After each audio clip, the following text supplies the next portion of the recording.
Plus.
Izin Bapak, apakah presentasinya bisa dimulai?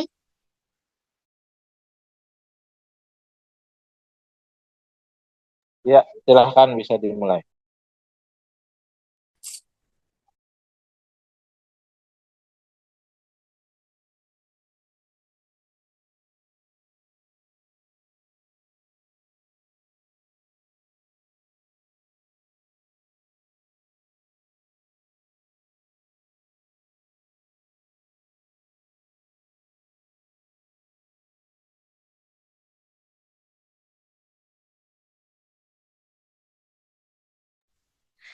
Baik, Assalamualaikum warahmatullahi wabarakatuh.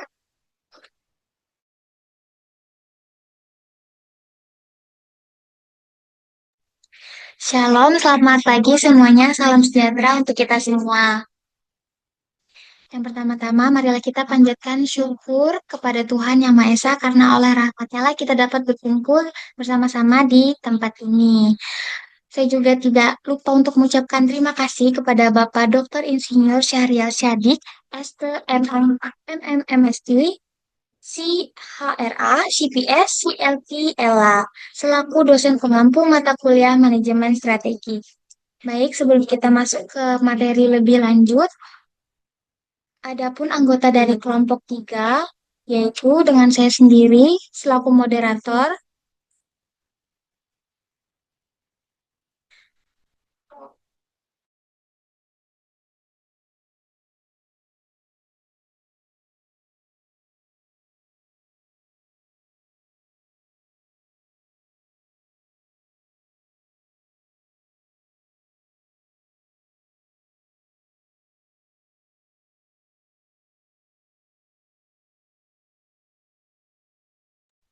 Baik, mohon maaf, saya lanjutkan.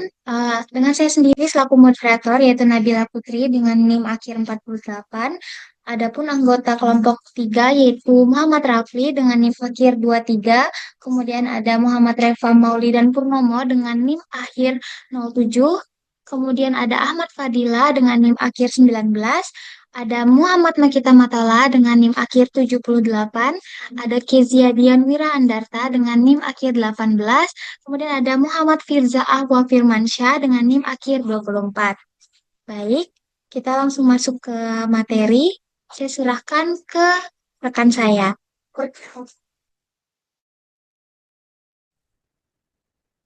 Baik, terima kasih untuk kesempatan yang telah diberikan. Yang pertama di sini kita akan membahas profil Steve Jobs. Steve Jobs adalah salah satu pendiri Apple pada tahun 1976. Sejak awal ia berperan besar dalam membentuk arah perusahaan, terutama dalam hal inovasi dan identitas strategis Apple. Artinya, Jobs bukan hanya ikut mendirikan, akan tetapi juga ikut menentukan bagaimana Apple ingin dikenal dan ke arah mana perkembangannya. Dalam perjalanan Apple, Jobs sempat meninggalkan perusahaan. Namun, ia kembali pada tahun 1990. Kembalinya Jobs menjadi berada dalam kondisi krisis. Setelah kembali, Jobs membawa Apple keluar dari krisis tersebut dan mengarah akan perusahaan menunggu pasca yaitu kemampuan Apple menghadirkan sesuatu berbeda dibandingkan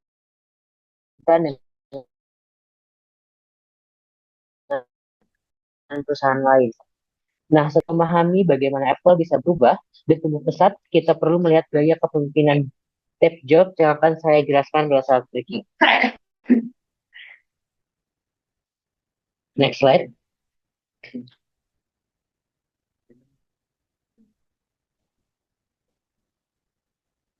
Gaya kepemimpinan Steve Jobs bisa dipahami melalui 4 ciri utama. Yang pertama yaitu dikenal sebagai pemimpin yang visioner dan inovatif.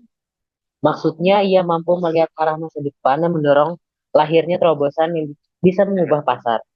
Ia tidak sekedar mengikuti tren, akan tetapi mendorong Apple untuk menciptakan standar baru dan menghadirkan kategori produk yang sebelumnya belum ada atau belum populer. Yang kedua yaitu Jobs dikenal juga sebagai pemimpin yang perfeksionis. Ia menetapkan standar kualitas yang sangat tinggi, bukan hanya pada hasil produk, akan tetapi juga pada detail kecil. Bagi Jobs, detail-detail kecil itu penting karena kualitas dan konsistensi adalah bagian dari identitas Apple. Yang ketiga yaitu Jobs sangat fokus pada desain dan pengalaman pengguna atau UX. Ia menekankan bahwa produk baru harus mudah digunakan dan memberikan pengalaman yang nyaman bagi pengguna. Fokus pada UX ini menjadi pembeda kompetitif yang kuat karena tidak semua perusahaan mampu meniru pengalaman pengguna yang benar-benar konsisten. Dan yang terakhir, yang keempat, Jobs memiliki sifat transformasional. Artinya ia mampu membawa perubahan yang besar dalam sebuah organisasi. Ia mengubah budaya kerja dan cara perusahaan berjalan, sekaligus mengarahkan strategi perusahaan untuk tujuan jangka panjang. Jadi, kepemimpinan Jobs tidak hanya pada produk, akan tetapi juga pada arah strategis dan budaya perusahaan secara keseluruhan. Saya kembalikan kepada moderator.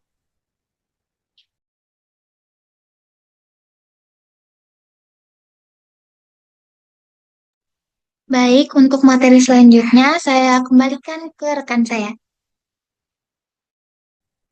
Baik, izin melanjutkan materi profil dan perkembangan Apple. Di sini ada sejarah dan perkembangan Apple dari tahun ke tahun. Dimulai dari Apple merupakan perusahaan teknologi multinasional yang bergerak di bidang perancangan, pengembangan, dan penjualan perangkat keras atau hardware, perangkat lunak software, serta layanan digital. Perusahaan ini didirikan pada tanggal 1 April 1976 oleh Steve Jobs, Steve Wozniak, dan Donald Wayne di Cupertino, California, Amerika Serikat. Pada awal berdirinya, perusahaan ini bernama Apple Computer Inc. dan berfokus pada produksi komputer pribadi. Produk pertama yang diperkenalkan adalah Apple One, yaitu komputer rakitan yang dijual dalam bentuk papan sirkuit. Meskipun sederhana, produk ini mendapat respons positif dari komunitas penggemar komputer. Kesuksesan awal tersebut dilanjutkan dengan peluncuran Apple II pada tahun 1977 yang menjadi salah satu komputer pribadi pertama yang diproduksi secara massal dan sukses secara komersial. Keberhasilan Apple II menjadikan Apple sebagai salah satu pelopor industri komputer pribadi di dunia. Pada tahun 1984, Apple meluncurkan Macintosh, komputer yang memperkenalkan antarmuka grafis atau Graphical User Interface atau GUI, dan penggunaan mouse kepada masyarakat luas. Inovasi ini menjadi tonggak penting dalam perkembangan teknologi komputer modern. Namun, pada akhir 1980-an hingga pertengahan 1990-an, Apple mengalami penurunan kinerja akibat persaingan yang ketat dengan perusahaan lain seperti Microsoft dan IBM, serta permasalahan manajerial internal. Pada periode ini, Steve Jobs sempat meninggalkan perusahaan. Titik balik terjadi pada tahun 1997 ketika Steve Jobs kembali ke Apple setelah perusahaan tersebut mengakui sisi Next. Di bawah ini kepemimpinannya, Apple melakukan restrukturisasi strategi bisnis dengan menekankan inovasi, desain produk yang minimalis, serta integrasi antara perangkat keras dan perangkat lunak. Langkah strategis ini menghasilkan berbagai produk revolusioner. Pada tahun 1998, Apple meluncurkan iMac yang tampil dengan desain inovatif dan menarik perhatian pasar. Kemudian pada tahun 2001, Apple memperkenalkan iPad, iPod yang mengubah industri musik digital. Inovasi berlanjut pada tahun 2007 dengan peluncuran iPhone yang menjadi tonggak penting dalam sejarah teknologi komunikasi global karena menggabungkan fungsi telepon, internet, dan pemutar media dalam satu perangkat. Sejak saat itu, Apple berkembang pesat dan memperluas lini produknya dengan iPad pada tahun 2010, Apple Watch pada tahun 2015, serta berbagai layanan digital seperti App Store dan iCloud. Saat ini, Apple telah bertransformasi dari perusahaan komputer menjadi perusahaan teknologi berbasis ekosistem digital yang terintegrasi. Keunggulan kompetitif Apple terletak pada kemampuannya menggabungkan inovasi teknologi, desain premium, serta loyalitas pelanggan yang tinggi. Next slide.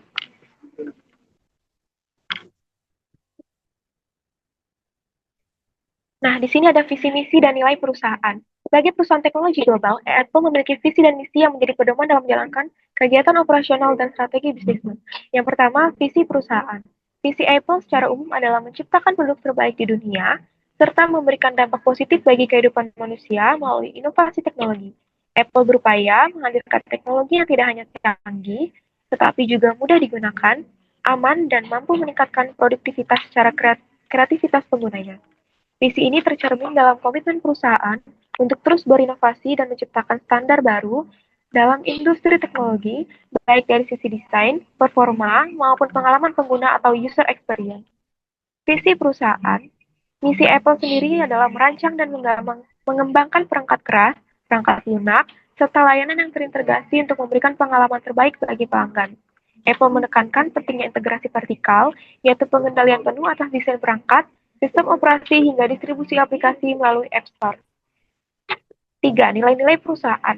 Di sini ada beberapa nilai perusahaan, yaitu 5 nilai. Yang pertama, inovasi berkelanjutan. Apple selalu berusaha menjadi pelopor dalam menciptakan teknologi baru dan meningkatkan kualitas produk secara konsisten. Nilai yang kedua adalah desain dan kualitas premium.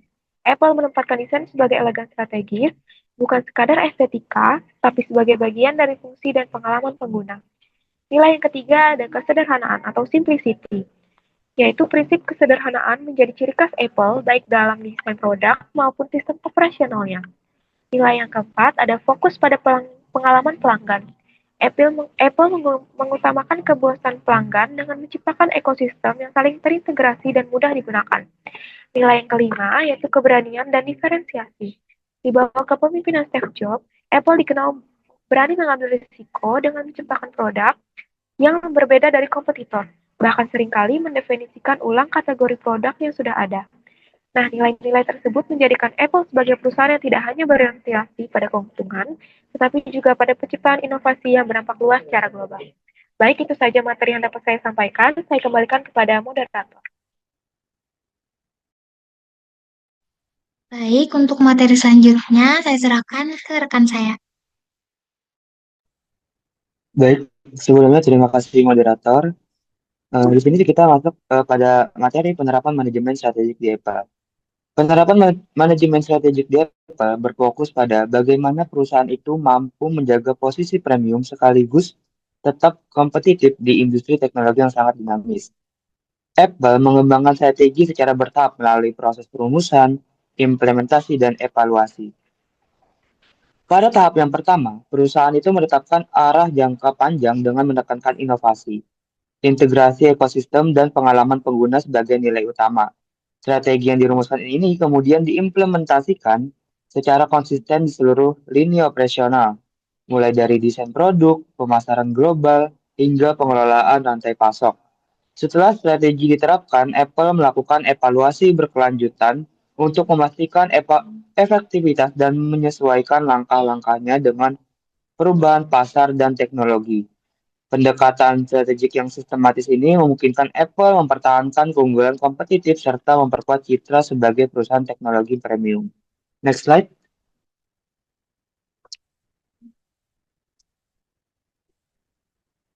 Materi selanjutnya itu adalah perumusan strategi. Pada tahap perumusan, Apple memilih strategi diferensial sebagai inti bersaing. Alih-alih bersaing pada harga, Apple menawarkan nilai untuk unik melalui desain, kualitas, dan pengalaman pengguna yang terintegrasi. Yang pertama itu ada strategi diferensial. Itu adalah strategi sebagai landasan utama dalam bersaing. Apple memilih ini untuk tidak berkompetisi melalui harga murah, melainkan menawarkan nilai yang jauh lebih tinggi melalui desain produk yang premium. kualitas material yang unggul, serta pengalaman pengguna yang intuitif dan khas. Diferensiasi ini menjadi pembeda utama Apple di pasar teknologi global. Terus yang kedua itu ada ekosistem terintegrasi. Selain itu, Apple juga merancang ekosistem terintegrasi, yaitu menyatukan perangkat keras, perangkat lunak, dan layanan digital dalam satu sistem yang saling terhubung. Melalui integrasi ini, perangkat seperti iPhone, Mac, iPad, dan layanan seperti iCloud atau App Store dapat bekerja secara seamless sehingga menciptakan loyalitas pengguna yang kuat karena kenyamanan yang sulit ditiru untuk kompetitor.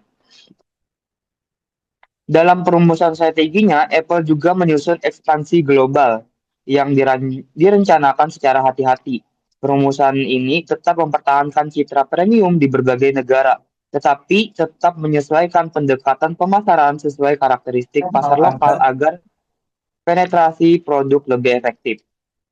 Terus yang terakhir yaitu ada strategi perumusan ini diperkuat lagi dengan inovasi rantai pasok, yaitu bagaimana Apple memastikan kualitas produk tetap konsisten melalui pengawasan produksi yang ketat, pengelolaan mitra manufaktur global, dan memastikan proses peluncuran produk berjalan cepat dan efisien. Keempat aspek ini, diferensiasi, ekosistem terintegrasi, ekspansi global, dan inovasi rantai pasok, menjadi fondasi perumusan strategi Apple dan menjadi faktor penting untuk membentuk keunggulan kompetitif perusahaan di pasar internasional. Mungkin itu yang saya sampaikan, saya kembalikan ke moderator. Baik, untuk materi selanjutnya saya serahkan ke rekan saya. Baik, izin masuk semuanya. Saya yang akan melanjutkan pemaparan materi berikutnya, yaitu implementasi strategi. Pada tahap ini, Apple menunjukkan konsistensi tinggi dalam menjalankan keputusan strategik yang telah dirumuskan sebelumnya. Apple mengimplementasikan strategi diferensiasi melalui pengembangan produk yang menonjolkan inovasi teknologi dan keunggulan desain. Setiap generasi produk dirancang tidak hanya untuk memperbarui spesifikasi teknis, tetapi juga untuk menyempurnakan pengalaman pengguna. Inovasi yang dilakukan mencakup peningkatan sistem operasi, penguatan keamanan data, optimalisasi performa perangkat, serta penyempurnaan desain fisik. Proses ini menunjukkan bahwa implementasi strategi tidak dilakukan secara sporadis, melainkan melalui perencanaan produk jangka panjang yang sistematis. Kedua, implementasi ekosistem terintegrasi. Strategi ekosistem yang telah dirumuskan diwujudkan melalui integrasi perangkat keras dengan berbagai layanan digital. Pengguna dapat mengakses aplikasi, penyimpanan data, serta layanan hiburan dalam satu sistem terpadu. Implementasi ini memperkuat keterikatan pengguna terhadap produk Apple. Ketiga, implementasi strategi pemasaran global. Apple menjalankan strategi pemasaran global secara konsisten melalui komunikasi merek yang terintegrasi. Kampanye promosi dirancang untuk menonjolkan kesederhanaan, kualitas, dan nilai estetika produk.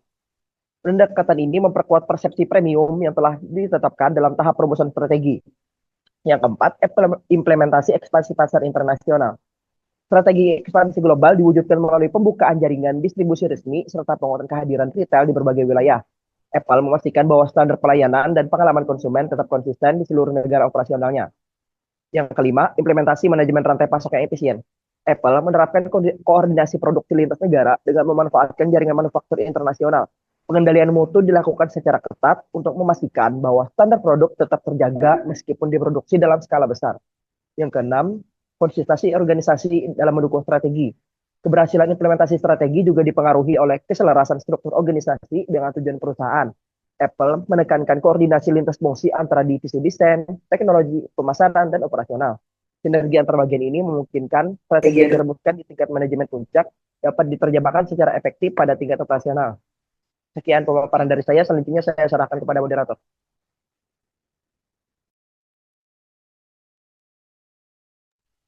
Baik, untuk materi selanjutnya saya serahkan ke rekan saya. Baik, materi selanjutnya itu adalah evaluasi strategi.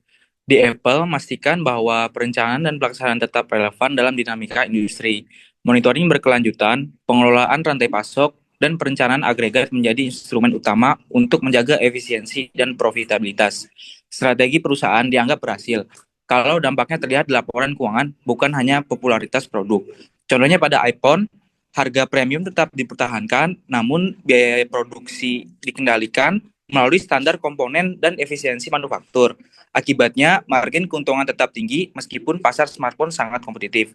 Kemudian ada repetitif fokus strategi. Memadukan produksi massal dengan diferensiasi menjaga skala sekaligus eksklusivitas produk. Produksi dilakukan dengan sistem yang relatif sama, tetapi fitur dan positioningnya dibuat berbeda agar konsumen tetap melihat nilai premium. Pada seri iPhone yang dirilis setiap tahun itu punya struktur desain dan sistem operasi mirip, tapi ada peningkatan kamera, chip atau fitur tertentu, tapi harganya tetap tinggi. Nah, kemudian ada monitoring rantai pasok, pemantauan global untuk memastikan kontinuitas, kualitas dan respon terhadap gangguan. Pemantauan rantai pasok memastikan ketersediaan komponen, kualitas produk dan distribusi global itu tetap berjalan stabil.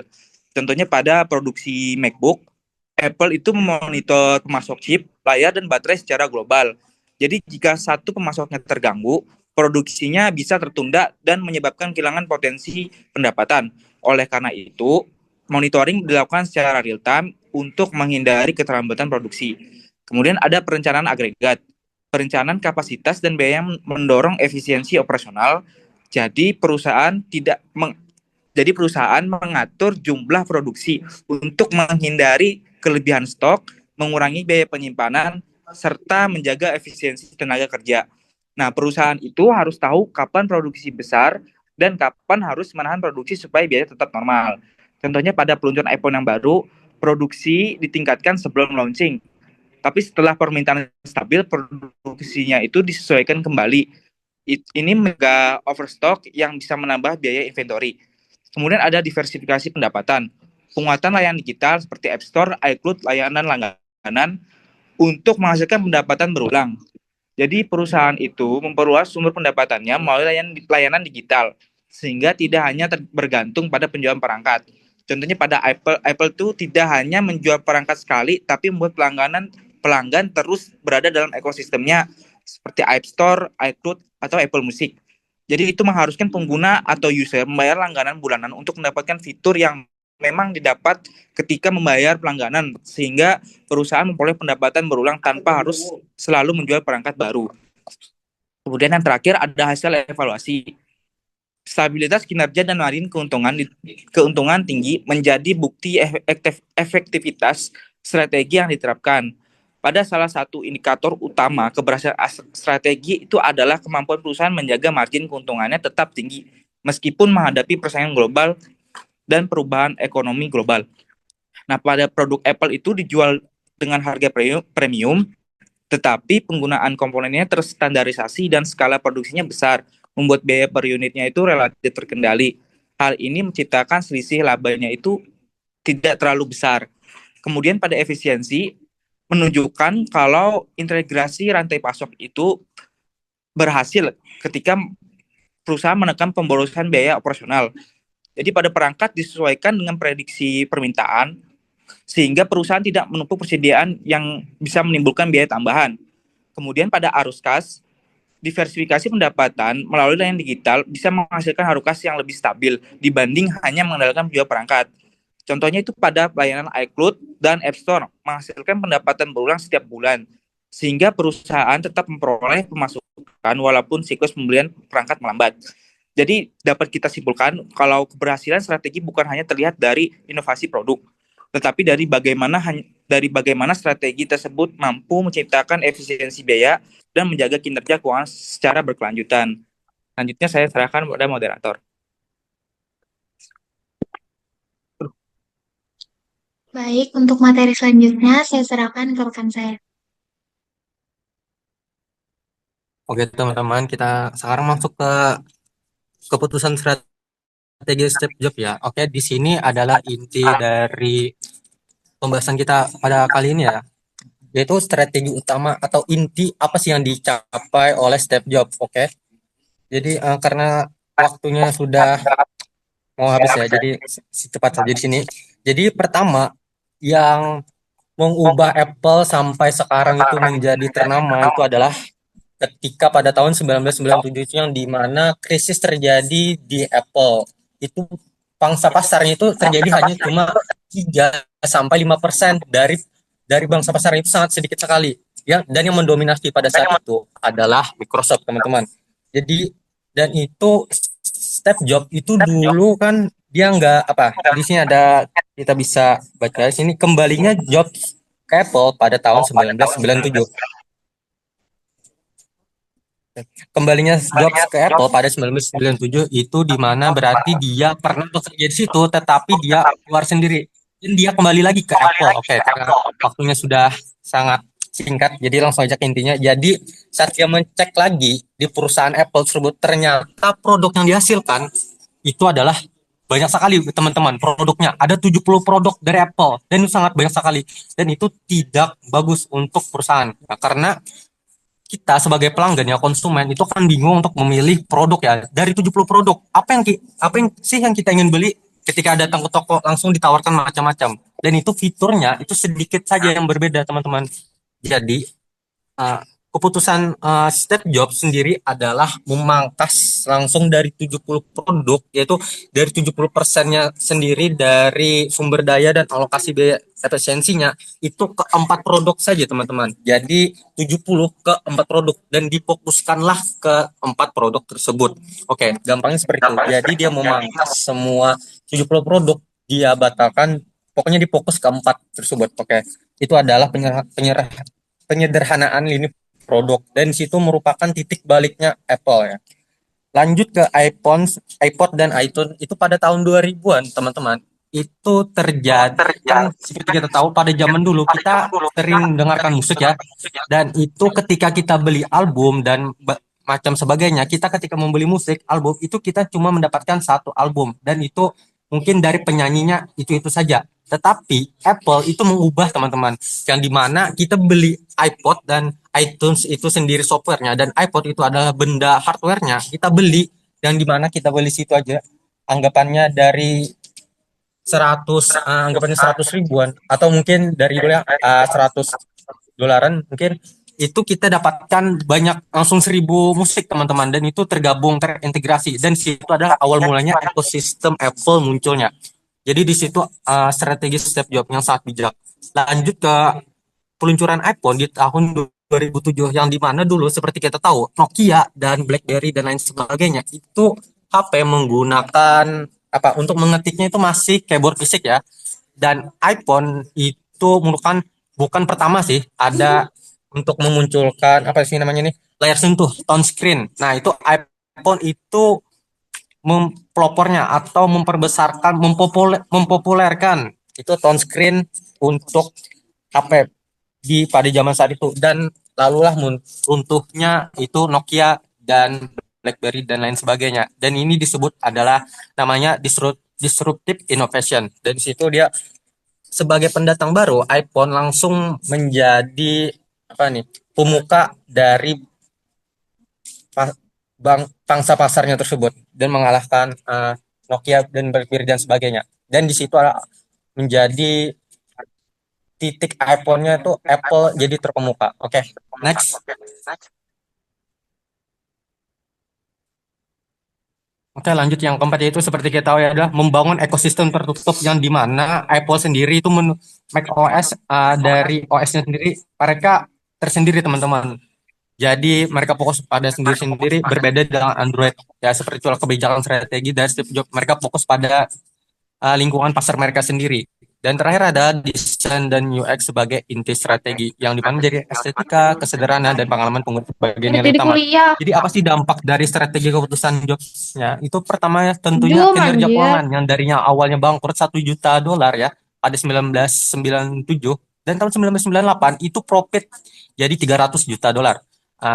Kedua, citra merek mereka jadi premium dan loyalitas sampai saat sekarang, dan keunggulan kompetitif berkelanjutan melalui integrasi ekosistem yang sulit ditiru. Intinya Steve Jobs ini fokus dia resiko dia untuk mengambil sesuatu, inovasi dan visioner. Yang penting just shooting, teman-teman. That's it. Oke, sekian. Oke, saya kembalikan ke moderator.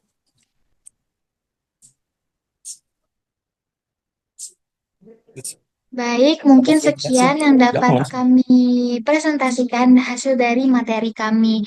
Sebelumnya izin bertanya Bapak, mengingat waktu kita yang sudah mulai sedikit, apakah tetap dilakukan sesi diskusi?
Baik, kami membuka sesi tanya jawab untuk 3 orang penanya tercepat.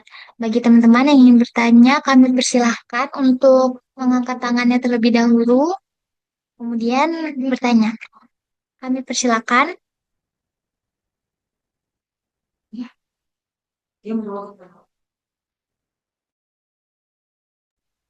Baik, 3 orang penanya sudah terkumpul. Dipersilakan kepada Hafiz Halimi.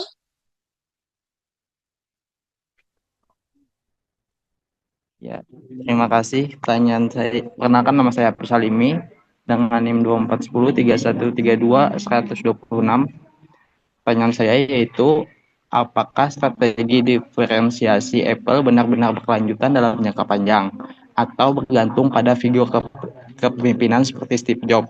Atau dengan kata lain, apakah Apple tetap bisa unggul tanpa Steve Jobs? Itu saja. Terima kasih. Baik, terima kasih untuk pertanyaannya Hafiz Halimi. Saya persilakan kepada Aisyah Nazifah. Oke, baik. Pertanyaan saya adalah, menurut kelompok kalian, dalam kesuksesan Apple sendiri, mana faktor yang lebih menentukan? Terobosan inovasi produknya atau konsistensi dalam mengevaluasi dan juga mengendalikan strategi perusahaan? Jadi mohon penjelasannya. Itu saja. Terima kasih.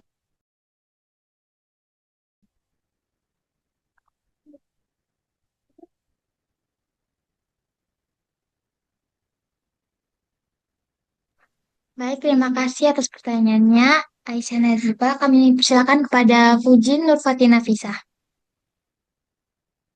Oke, oke. Sebelumnya terima kasih atas kesempatannya. Kalau untuk tiga, saya belum bertanya dalam perspektif manajemen strategik, apakah keputusan Apple membangun ekosistem layanan digital seperti App Store, iCloud, dan lain-lain lebih penting dibanding inovasi hardware? Mungkin itu aja. Terima kasih.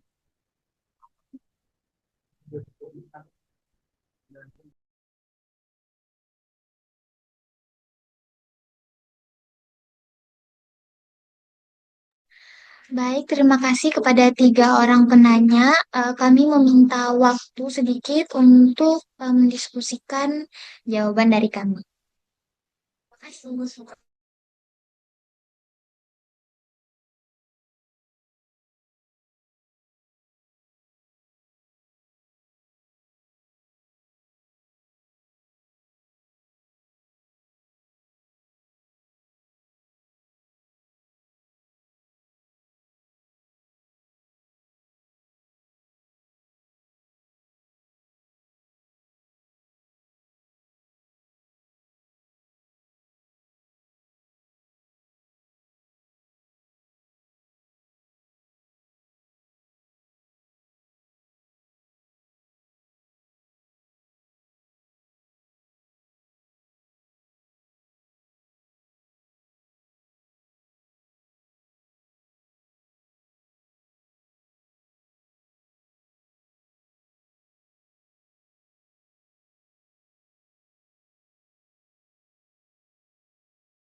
Baik, perkenalkan nama saya Kezia Dian Wira. Saya izin menjawab pertanyaan dari Hafiz Halimi dengan pertanyaan, apakah strategi diferensiasi Apple benar-benar berkelanjutan dalam jangka panjang atau bergantung pada figur kepemimpinan seperti Steve Jobs?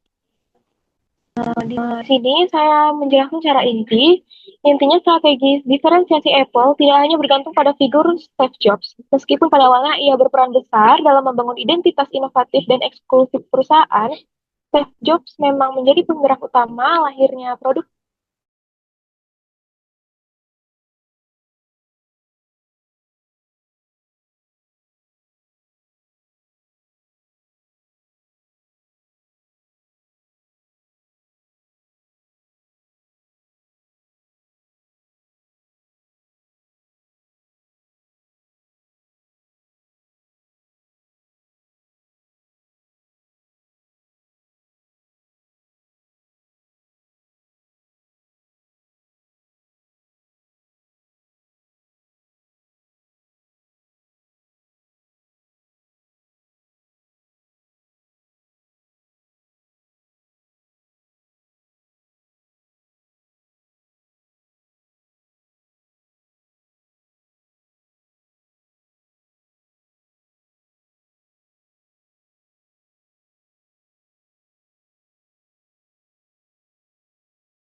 Baik, izin mengulangi yang perihal pertanyaan tadi. Di sini saya menjawab pertanyaan dari hasil kali ini dengan pertanyaan, apakah strategi diferensiasi Apple benar-benar berkelanjutan dalam jangka panjang atau bergantung pada figur kepemimpinan seperti Steve Jobs? Strategi diferensiasi Apple tidak hanya bergantung pada figur Steve Jobs. Meskipun pada awalnya ia berperan dalam membangun identitas kompetitif dan eksklusif perusahaan, Steve Jobs memang menjadi pemeran utama dari produk-produk revolusioner yang membentuk citra Apple sebagai perusahaan yang unik dan berbeda dari lain. Namun, setelah kepemimpinan beralih ke Tim Cook, strategi diferensiasi tersebut tetap berjalan dan akan semakin terstruktur melalui penguatan ekosistem, inovasi teknologi, serta manajemen operasional yang kuat. Hal ini menunjukkan bahwa diferensiasi Apple telah menjadi bagian dari daya dan sistem perusahaan, bukan lagi bergantung pada satu individu, sehingga dapat dikatakan berkelanjutan dalam jangka panjang. Bagaimana hal ini? Apakah tadi dipahami? Ya, bisa dipahami. Terima kasih. Baik, terima kasih.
Oke, baik. Di sini saya mau menjawab pertanyaan kuenya Puji.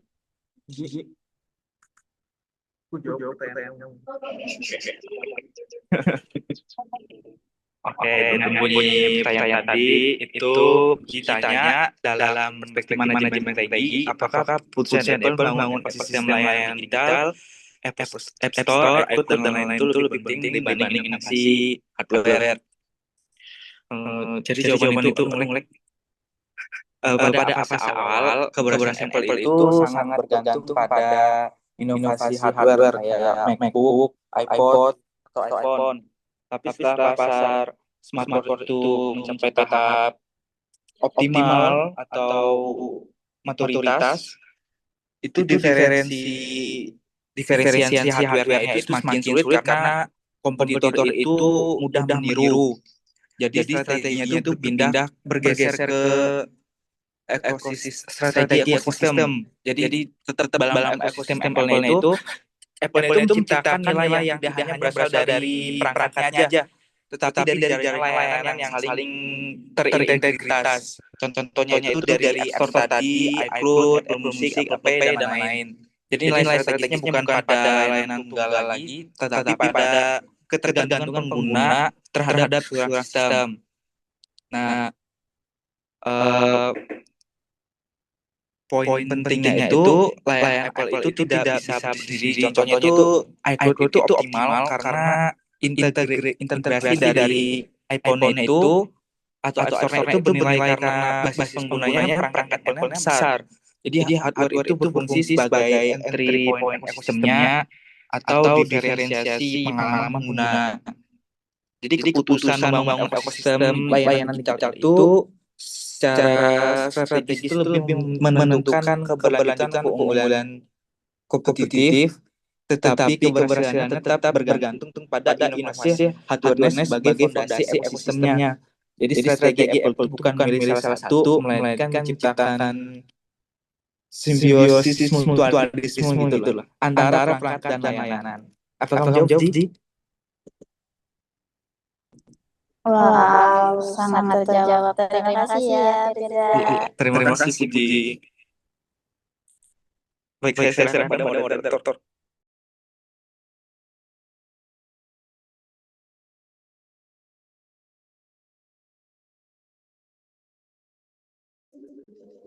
Baik, untuk pertanyaan terakhir, saya serahkan ke rekan saya. Baik, terima kasih untuk kesempatan yang telah diberikan. Saya akan menjawab pertanyaan dari IPA. Untuk pertanyaannya, menurut Anda dalam kesuksesan Apple ini, faktor mana yang lebih menentukan? Terobosan inovasi produknya atau konsistensinya dalam evaluasi dan mengendalikan strategi perusahaan? Mengapa? Baik, menurut kami, faktor yang lebih menentukan adalah konsistensi dalam evaluasi dan mengendalikan strategi perusahaan. Karena itu, yang menjaga Apple tetap fokus, rapi dalam eksekusi dan cepat beradaptasi saat pasar teknologi berubah. Dengan strategi yang jelas, seperti diferensial produk, integrasi ekosistem, dan ekspansi global, Apple bisa menjalankan inovasi secara konsisten lewat penguatan produk, merek, pemasaran, dan rantai pasok yang efisien. Jadi inovasi memang penting, akan tetapi yang membuat benar-benar menghasilkan dan bertahan lama adalah strategi yang dirumuskan, dijalankan, lalu dievaluasi secara terus-menerus. Untuk Aisyah Nazifa, apa menjawab?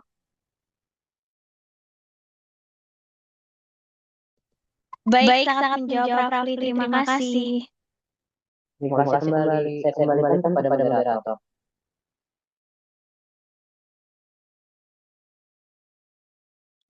Baik, dengan menjawab pertanyaan dari Garuda tadi, maka berakhirlah sesi diskusi kita di presentasi pada hari ini.